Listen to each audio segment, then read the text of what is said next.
যুক্তরাষ্ট্রে আগামী নভেম্বরের প্রেসিডেন্ট নির্বাচনে দুই প্রতিদ্বন্দ্বী ডেমোক্র্যাট প্রার্থী কমলা হ্যারিস এবং রিপাবলিকান প্রার্থী ডোনাল্ড ট্রাম্প গত মঙ্গলবারের প্রথমবারের মতো বিতর্কের মুখোমুখি হয়েছেন। বিতর্কে ট্রাম্পের কঠোর সমালোচনা করে কমলা বলেন, বিশ্ব নেতাদের কাছে ডোনাল্ড ট্রাম্প হাসির পাত্র।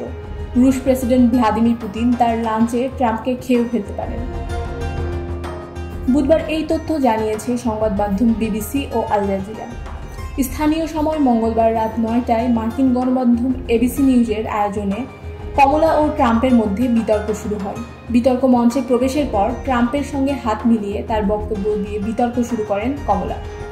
২০২০ সালের নির্বাচনের ফল উল্টে দেওয়ার প্রচেষ্টা চালানোর জন্য ট্রাম্পের কঠোর সমালোচনা করে কমলা বলেন, দেশে এমন কোনো প্রেসিডেন্ট থাকতে পারে না যিনি অতীতের মতো আমেরিকান জনগণের রায়কে ক্ষুণ্ণ করার চেষ্টা করেন। ২০২০ সালের ভোটের ফলাফল বারবার অস্বীকার করলে এটি গভীর উদ্বেগজনক একটি ব্যাপার। আমেরিকান জনগণ আরও ভালো কোনো নেতা পাওয়ার দাবিদার। বিতর্কে ট্রাম্প জো বাইডেনকে অনুপস্থিত প্রেসিডেন্ট হিসেবে সমালোচনা করলে তার জবাবে হ্যারিস বলেন, আপনি বাইডেনের বিরুদ্ধে প্রতিদ্বন্দ্বিতা করছেন না, আপনি আমার বিরুদ্ধে প্রতিদ্বন্দ্বিতা করছেন। ইউক্রেনের প্রসঙ্গে কমলা ট্রাম্পকে বলেন, ইউক্রেনের প্রেসিডেন্টের সঙ্গে আমার দৃঢ় সম্পর্ক রয়েছে। আপনি যে আর প্রেসিডেন্ট নন, এতে ন্যাটো মিত্ররা অনেক বেশি কৃতজ্ঞ।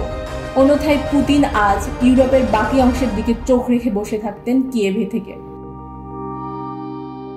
ট্রাম্প যখন কমলাকে যুক্তরাষ্ট্রের ইতিহাসে সবচেয়ে খারাপ প্রেসিডেন্ট হিসেবে আখ্যায়িত করেন, তিনি বলেন, ইউক্রেন ও রাশিয়ার মধ্যে আলোচনা করে যুদ্ধ প্রতিরোধে ব্যর্থ হন কমলা। প্রসঙ্গত, যুক্তরাষ্ট্রের পরবর্তী প্রেসিডেন্ট নির্বাচন আগামী ৫ নভেম্বর। এই নির্বাচন থেকে গত জুলাই মাসে বর্তমান প্রেসিডেন্ট জো বাইডেন সরে দাঁড়িয়ে ভাইস প্রেসিডেন্ট কমলাকে সমর্থন দেন।